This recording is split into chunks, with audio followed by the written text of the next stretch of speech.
बिस्मिल्लाहिर्रहमानिर्रहीम। अस्सलाम वालेकुम। मैं हूं ज़रमीना और आप देख रहे हैं ज़रमीनाज़ किचन यूट्यूब चैनल। तो जी आज आप सबके लिए लेकर आई हूँ मैं एक बहुत ही मज़ेदार डेज़र्ट की रेसिपी, जिसे बनाकर आपको तो बहुत ही ज़्यादा खुशी मिलेगी और खाने वालों को बहुत ही ज़्यादा मज़ा आएगा। जितनी ये सिंपल है लेकिन टेस्ट में ये उतनी ही मज़ेदार है। तो जी आपने इस रेसिपी को ट्राई ज़रूर करना है। ईद स्पेशल रेसिपी है, ईद पे बनाए, घर पे कोई भी खास मौका है, दावत है, तो आप इस रेसिपी को ज़रूर ट्राई कीजिएगा। सबको बहुत ज़्यादा पसंद आने वाली है। तो चले जी बिस्मिल्लाहिर्रहमानिर्रहीम, रेसिपी बनाना हम सीख लेते हैं। तो सबसे पहले आपने क्या करना है, कढ़ाई में ऐड कर देना है यहाँ पर घी। यहाँ पे 1 चम्मच खाने वाला मैंने घी ऐड किया है। घी को हल्का सा गर्म कर लीजिए। अब आपने इसमें ऐड कर देने सवैयाँ। 1 कप मैंने यहाँ पे सवैयाँ ली है, ठीक है, सूजी की सवैयाँ ये। अब आपने अच्छे से इसको भून लेना है। कब तक भूनना है, बिल्कुल लो फ्लेम पर, जलानी तो बिल्कुल नहीं आपने, बस इसकी एक प्यारी सी महक आना शुरू हो जाए तब तक आपने यहाँ पर सवैयों को रोस्ट कर लेना है घी में। और घी आप देख सकते हैं कितना कम है, इतना ही होना चाहिए। और यहाँ पर जैसे ही सवैयों की खुशबू आना शुरू, आपने इन्हें प्लेट पे फ़ौरन से पहले निकाल लेना। उसी बर्तन में नहीं रखना, क्योंकि वो बर्तन गर्म होगा और सवैयाँ आपकी अगर उसी में पड़ी रहेंगी ना तो वो जल जाएंगी। तो जी ये देखें, सवैयाँ हमने दूसरे बर्तन में निकाल लिया। अब उसी बर्तन में सेम उसी कढ़ाई में मैंने यहाँ पर ऐड कर दिया दूध। यहाँ पर 1 लीटर मैंने ऐड किया दूध। दूध को मैंने पहले भी बॉयल किया हुआ है, तो अब मैं मज़ीद इससे 1 से 2 मरतबा दोबारा बॉयल कर लूँगी। अब मैंने इसमें ऐड कर दिया इलायची। तो मैंने यहाँ पर फ्रेश दूध लिया, आप चाहें तो डिब्बे का दूध भी ले सकते हैं, ठीक है, जो आपको पसंद हो। अब आपने 2 से 3 बॉयल आने देने हैं दूध में, जब तक कि दूध के ऊपर एक अच्छी सी ये झाग ना बन जाए, जैसे कि आप देख रहे हो ना, इस तरीके से, ठीक है। अब आपने यहाँ पर दूध हमारा अच्छे से पक चुका है, 2 से 3 दफ़ा बॉयल आने चाहिए आपके दूध में, ठीक है। तो चले जी, अब हमने इसमें ऐड कर देने रोस्ट की हुई सवैयाँ, जो हमने पहले रोस्ट करके रखी थी। अब आपने दूध में ऐड करके अच्छे से मिक्स करना है और दूध को और सवैयों को आपने साथ में पकाना है तकरीबन यहाँ पर 4 से 5 मिनट के लिए।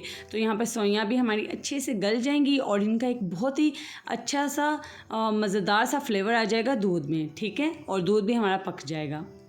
तो जी ये देखिए, यहाँ पर सवैयों को पकते हुए 5 मिनट हो चुके हैं और आप कढ़ाई को भी देखकर अंदाज़ा लगा सकते हैं 1 इंच दूध नीचे भी हो गया, क्योंकि ये 5 मिनट हमने इसे पकाया मीडियम फ्लेम पर। अब हम इसमें ऐड करेंगे जी यहाँ पर वनीला कस्टर्ड। तो यहाँ पर आधा कप दूध में मैंने 1 चम्मच वनीला कस्टर्ड ऐड करके उसे अच्छे से मिक्स किया, उसमें कोई लम्स नहीं होनी चाहिए। तो जी जब आपने कस्टर्ड दूध में ऐड करना है ना, तो आपने दूसरे हाथ से चम्मच मुसलसल चलाते रहना है। अगर आप ये अमल नहीं ना करेंगे तो इसमें गुठलियाँ बन जाएंगी, तो ये बहुत ज़रूरी है, ठीक है। अब आपने इसमें मिठास के लिए चीनी ऐड करनी है, जितना मीठा आप खाते हो। मैंने यहाँ पर आधा कप चीनी ऐड किया। ये ना ही तो बहुत ज़्यादा थे और ना ही कम, ठीक है। लेकिन अगर आप ज़्यादा खाना पसंद करते हैं तो अपने टेस्ट के हिसाब से आप चीनी ऐड करें, टेस्ट कर लें, कम लगे तो बाद में और ऐड कर लीजिए। अब आप इसे अच्छे से मिक्स कीजिए। तो ये इतना गाढ़ा काफ़ी है, फ्लेम ऑफ करके इसे साइड पे रख दीजिए। तो जी सवैयों का कस्टर्ड हमारा तैयार हो चुका है, उसे हमने साइड पे रख दिया। अब हम दूसरी तरफ आते हैं। तो यहाँ पर मैंने जेली ली है, तो यहाँ पे जेली को मैंने सेट करके रख दिया था। जेली आपने कैसे बनानी है, तो जी जो सा भी आप जेली का पैकेट लेकर आए हैं उसके पीछे सारी इंस्ट्रक्शन लिखी होती है कि आपने जेली को बनाना कैसे है, ठीक है। मैंने यहाँ पर रफान की स्ट्रॉबेरी फ्लेवर जेली इस्तेमाल की, उसके पीछे लिखा हुई थी सारी इंस्ट्रक्शन, मैंने उसके मुताबिक बनाई है। तो जी जैसे कि पैकेट के पीछे लिखा हुआ था 2 कप पानी को बॉयल करके आपने उसमें जेली का पैकेट डाल कर उसे अच्छे से हल करके रूम टेम्परेचर आने के बाद फ्रिज में रख देना, तो आपकी जेली शानदार सी बनकर तैयार हो जाती है। तो ये देखें आपके सामने ही है, इसे 15 से 20 मिनट लगे और अच्छे से ये सेट हो गया। अब मैं आपको इसे नाइफ़ की मदद से क्यूब्स की शेप में काट कर दिखा रही हूँ और देखिए कितनी माशाल्लाह से ज़बरदस्त हमारी जेली बनकर तैयार हो चुकी है। तो जेली को हम साइड पे रख देंगे और इसी दरमियान अगर आप मेरे चैनल पर नए हैं, अगर आपने अभी तक चैनल को सब्सक्राइब नहीं किया तो चैनल को सब्सक्राइब कर दीजिए और बेल आइकन को प्रेस कर दें, इससे आपको मेरी आने वाली हर नई रेसिपी का नोटिफिकेशन वक्त पर मिल सकेगा। तो जी चलें, जो हमने सवैयों का कस्टर्ड बना के रखा तो उसे हम एक बाउल में निकाल लेते हैं। ये काफ़ी ठंडा हो चुका है, रूम टेम्परेचर पर आ चुका है, ठीक है। और अब आपने इसमें बारीक कटे हुए सेब ऐड करने हैं, बारीक कटा हुआ केला ऐड करना है। तो जी यहाँ पे फ्रूट की चॉइस टोटली आपकी है, जो आप पसंद करना चाहते हैं ऐड करें। एक ही फल ऐड करना चाहते हैं तो ये भी आपकी चॉइस है, एक भी ऐड कर सकते हैं, ठीक है। जो फ्रूट आपको पसंद हो आप इसमें ऐड करके उसे खा सकते हैं। अब मैंने यहाँ पर अंगूर और अनार ऐड कर दिया, अच्छे से मिक्स कर लेंगे, ठीक है। और अगर आपने अभी तक वीडियो को लाइक नहीं किया तो वीडियो को लाइक लाजमी कर दीजिए और आप किस प्यारे शहर से मेरी रेसिपी को देख रहे हैं मुझे कमेंट करके लाजमी बताएं।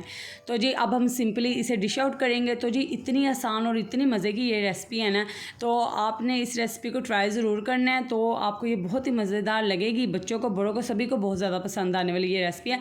सर्व आपने इसे ठंडा करके करना है, ठीक है।